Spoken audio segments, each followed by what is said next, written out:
Is there any better way to begin the season of Advent than to hear these words from the prophet Isaiah? Oh, that you would tear open the heavens and come down. Come down here right now to make your name known to your adversaries so that the nations might tremble at your presence. Because we remember when you did come down before and did awesome deeds that we did not expect. And the world noticed, even the mountains. Aren't these great words? Because don't we all want God to say, okay, enough of this, I'm going in.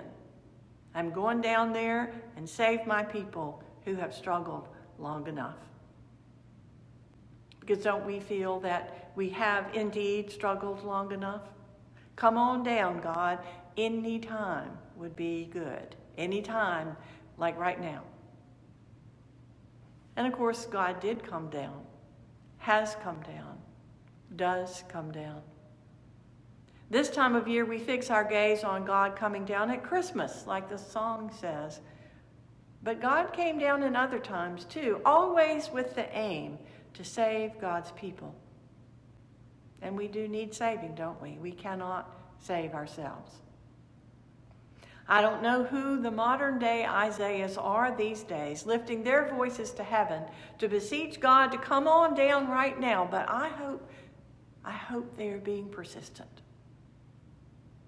And I'm also mindful of what Jesus tells us in Mark's gospel today, that we need to keep awake. We don't know when the coming down will take place. It could be morning, noon, or night. So keep awake. Be ready. Of course, we've been hearing this for weeks. When the Master comes back at last, when God comes down, we need to be doing what we want God to find us doing works of love, loving our neighbor, caring for our neighbor's needs, feeding the hungry, clothing the naked, befriending the stranger.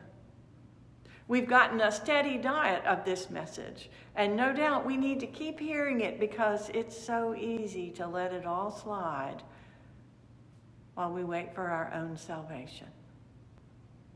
And we also regularly hear that we have work to do as well. We are to participate with God in God's mission on earth. When God swoops down, it's when we're struggling. It's when we call out, "Save me," because the water is rising up to my neck. It's not when we're just cruising along or being carried along or sleeping. So about that sleeping, that not being awake, the disciples, especially the ones we encounter in Mark, are often oblivious to the divine action happening all around them. They do not recognize Jesus. They do not realize who he is or what he is doing. They're not being attentive, but just being carried along. And in fact, when a crisis comes, when they're all in the garden together one night, and Jesus admonishes them to keep awake, their eyes get heavy and they fall asleep. And while they are sleeping, the mob, led by Jesus, comes with swords and clubs to arrest Jesus and send him to his death. So Jesus says, keep awake, keep watch, because when the crisis comes, we need to be ready to act in concert with the divine. Pay attention to what God is doing and be ready when the crisis comes. And you know what? We're in a crisis now. The novel coronavirus is exponentially worse and has come into our own community. The national political climate is heated.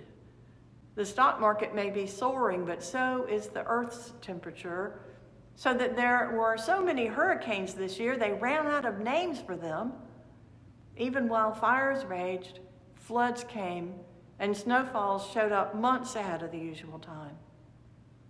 We are in crisis on the global, national, and local levels. And what might be at stake when we are dulled to these crises? What might be happening while we're asleep or inattentive?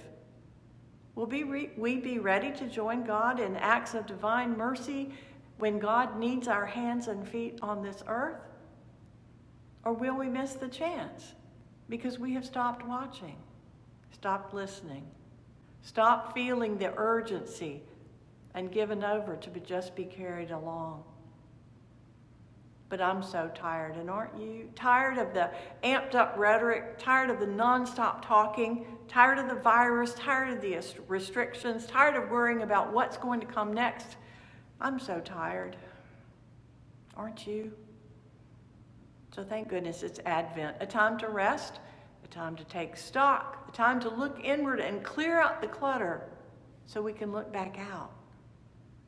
It isn't a time to hide, but it is a time to be still and get our priorities straight and filter out all the noise.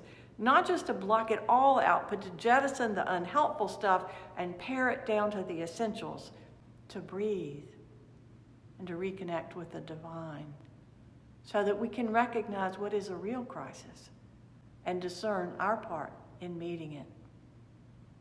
This is not the same as sleeping, as being inattentive. It's almost the opposite. It's reconnecting authentically with true life, being tuned in, not tuned out, but tuned in, fine-tuned in, with the eyes to see and ears to hear, not the bombast or the sensational, but the quieter urgings toward justice and mercy and love.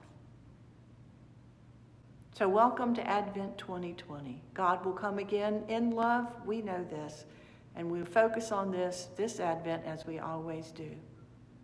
And God is also coming all the time, tearing open those heavens as God always does to save the struggling. So let us not let our weariness dull us to that struggling that is going on all around us. Let us heed Jesus' words, so that we will be ready. Be attentive. Keep awake.